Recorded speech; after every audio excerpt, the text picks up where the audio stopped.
od dawna planowałyśmy nagrać teorię do teledysku VIX, co się okazało wcale nie takie proste, wręcz przeciwnie, bardzo skomplikowane, bo to wszystko, te wszystkie teledyski VIX okazały się najbardziej skomplikowanymi teledyskami w całym K-popie, jakie w ogóle kiedykolwiek widziałam, bo są przepełnione symbolami i przepełnione mitologią, więc musiałam się posiłkować naprawdę dużą ilością książek i dużą ilością wszystkiego, ale mam nadzieję, że Wam się spodoba i zostawicie jak zawsze po sobie jakiś ślad w komentarzach. Zaczynamy! It's my fantasy.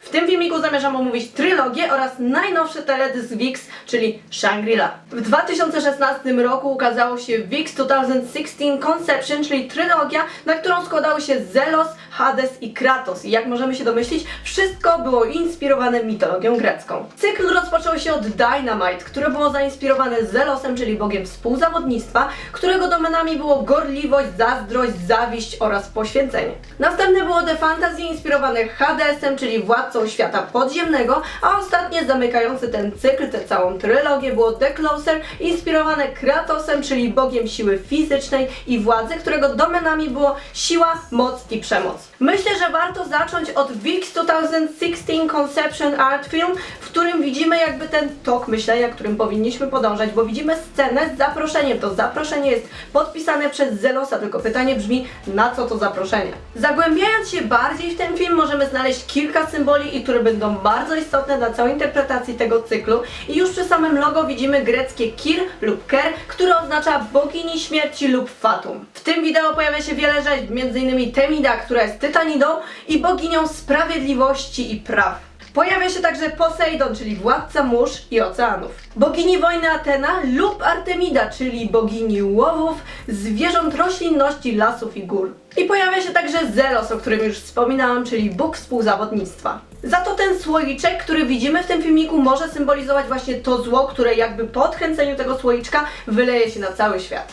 Pojawiają się także trzy maski, które mogą symbolizować Eufrozynę, Talię i Aglaję, czyli Charyty, boginię pogodnego wdzięku, delikatności i piękna. Istnieją także teorie, że te trzy maski mogą symbolizować Moiry lub mogą symbolizować Muzy, które były boginiami literatury, sztuki i nauki. Przechodząc do filmiku konceptowego Zelosa, możemy od razu zauważyć, że Leo jest zakochany, a Hakion jako Zelos, czyli bóg zazdrości, staje pomiędzy Leo a jego ukochaną, co idealnie także możemy zobaczyć w teledysku do Dynamite. Ale wracając jeszcze na chwileczkę do tego zaproszenia podpisanego przez Zelosa, być może jest to zaproszenie na ślub Leo z Persefoną. Dlaczego akurat z Persefoną? Już tłumaczę. Istnieje w greckiej mitologii historia królewicza Peiritosa, który według niektórych źródeł był synem Zeusa, a jak wiemy, w VIX Zeusem jest Ken. A skąd to wiemy? Otóż N w jednym z showcase'ów to powiedział. Peirytos szedł do podziemnego królestwa, by porwać Persefonę, czyli żonę Hadesa, a następnie ją poślubić. Jednak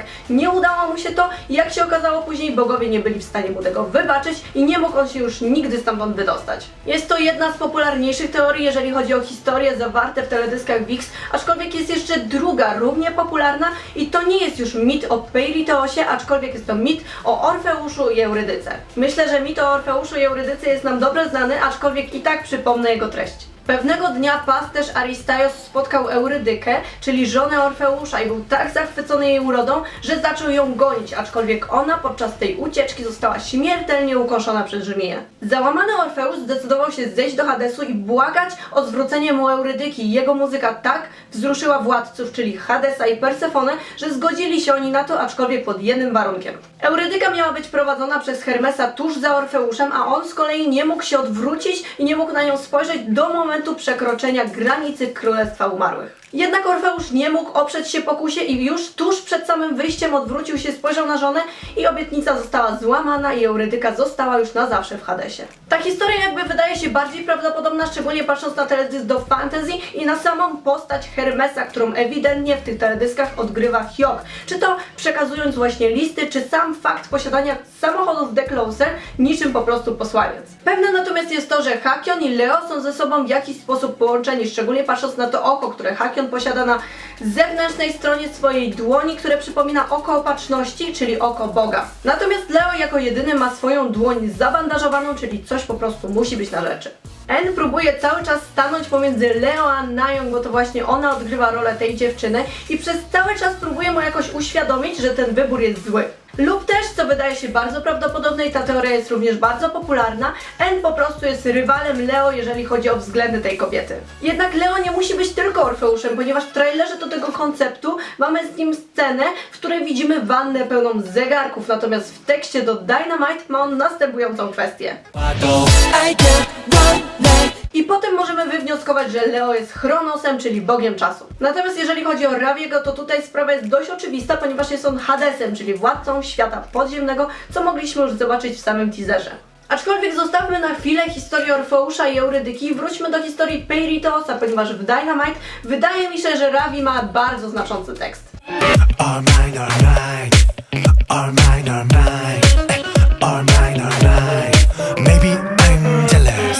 Co może oznaczać właśnie, że Ravi jest Hadesem i jest zazdrosny o swoją żonę Persefonę. A jeżeli chodzi o samo porwanie Persefony, to możemy je zobaczyć już w VIX 2016 Conception Art Film. Pozostaje nam jeszcze Hongbin, ale co do niego też w sumie nie mamy żadnych wątpliwości, bo jest on Dionizosem, czyli bogiem wina, winorośli i tej dzikiej natury. I do tego mamy potwierdzenie oczywiście w tekście do Dynamite.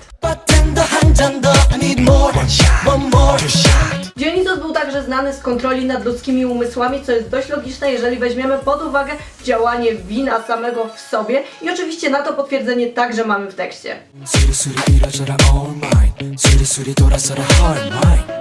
W Dynamite widzimy scenę ślubu, czyli już mamy to potwierdzenie na to zaproszenie, że to chodzi właśnie o ten ślub, jednak do tego ślubu nie dochodzi, ponieważ wszystko zostaje zniszczone, tak samo jak nie doszło do ślubu Peiritosa i Persefony.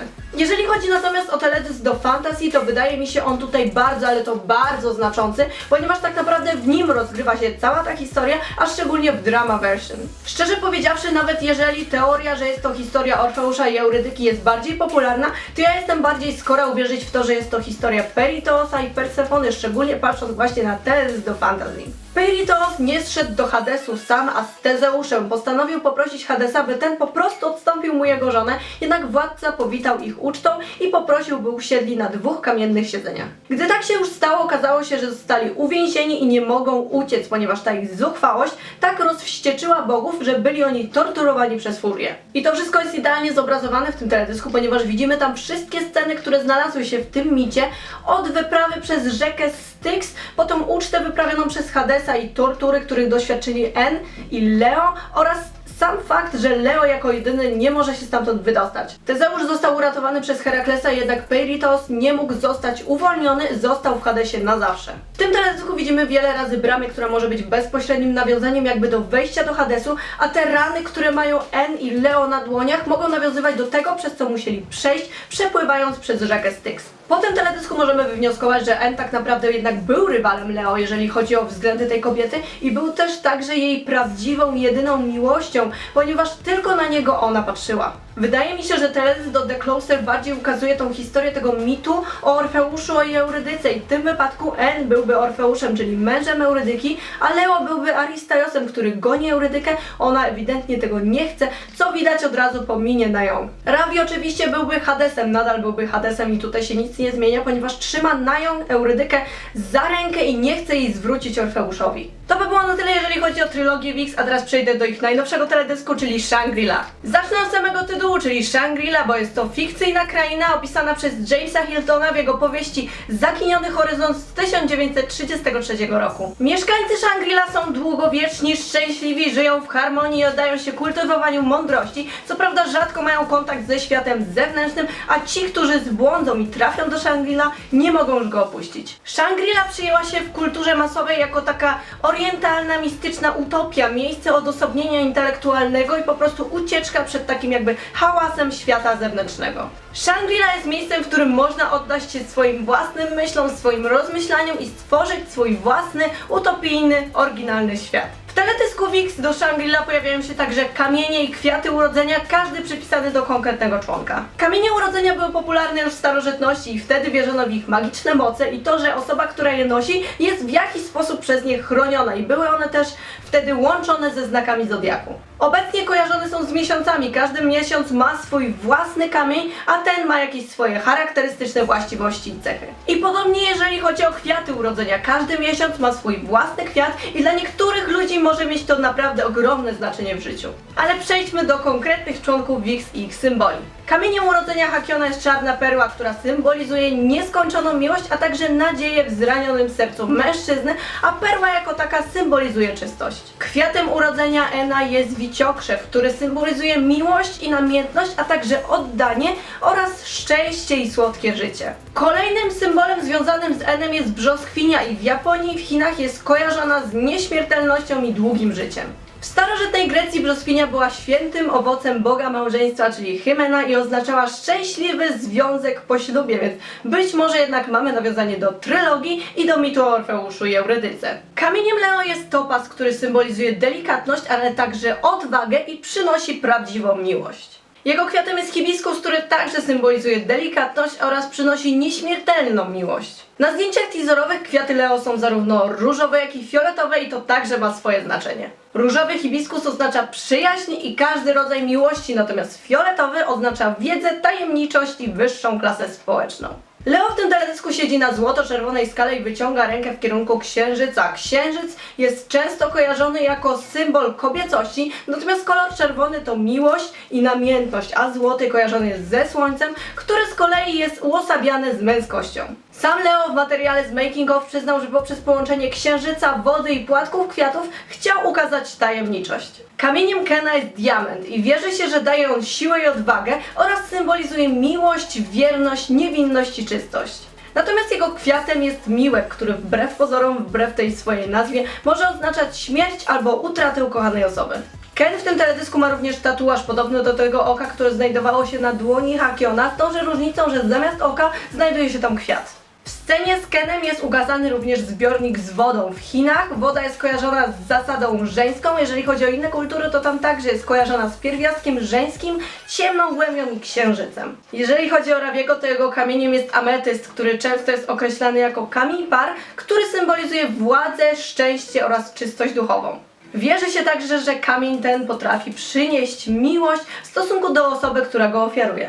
Ravi w tym teledysku jest ukazany w takiej jakby złotej scenerii, a kolor złoty, tak jak już wspominałam chwilę temu, jest kojarzony z męskim aspektem słońca. Kwiat Raviego to cedr czerwony, który jest kojarzony z siłą, wiecznością i nieprzekupnością, co z kolei znowu nawiązuje do tych mitów, bo Hades zdecydowanie nie był przekupny. Natomiast w Making of Ravi powiedział, że jego rolą było przeciwstawianie się grawitacji. Kamieniem Hongbina jest szafir, który symbolizuje nieśmiertelność i czystość, ale jest także kamieniem miłości, wierności i przywiązania. Kwiat Hongbina to jabłoń. Kwitnąca jabłoń jest symbolem małżeństwa i miłosnego życia, natomiast jeżeli chodzi o jabłoń samą w sobie, to symbolizuje ona miłość, piękno, prawdę oraz szczerość. Kamieniem Hyoka jest rubin, który kojarzony jest z żywiołem ognia, a to z kolei symbolizuje odwagę, siłę witalną, namiętną miłość, rozkosz oraz trwałość uczuć. W przeszłości rubin był polecany młodym małżonkom, by uchronić ich od zdrady.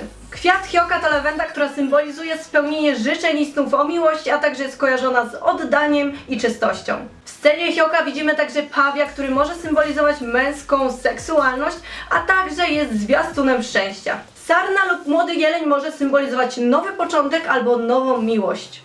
W teledysku widzimy także wiele razy spadające płatki, które mogą oznaczać upadające uczucie czy też związek. To by było na tyle, jeżeli chodzi o symbolikę i te wszystkie mity, które były zawarte w teledyskach Wix. Mam nadzieję, że Wam się podobało. Jak zawsze zostawicie po sobie ślad w komentarzach. Jeżeli jesteście zainteresowani jakimiś innymi seriami, innymi teledyskami, innymi zespołami, to także dajcie znać w komentarzach. Do zobaczenia!